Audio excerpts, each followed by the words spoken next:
লাগছে এই যে 3:36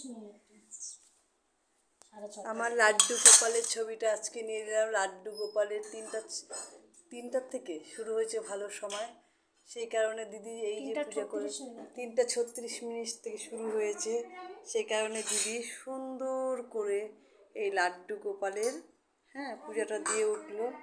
আমিও চিন্তা করতেছিলাম, দিদি কালকে বলছিল যে রাত্রি 12টায়।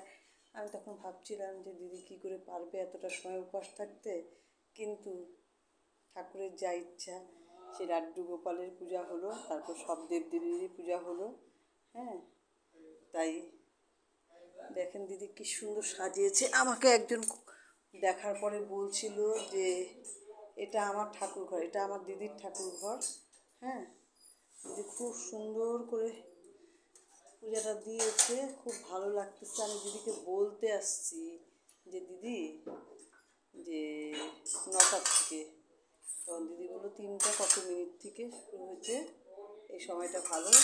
দিদিরও খুব ভালো হয়েছে, কারণ হচ্ছে এতক্ষণ আর থাকতে হবে না। এই জন্য এই যে আর প্রতিদিনই সুন্দর করে এইভাবেই পূজাটা দেয় লাড্ডু গোপালকে আমাদের। এই যে সোনা গোপাল সোনা কি সুন্দর সেজেছে।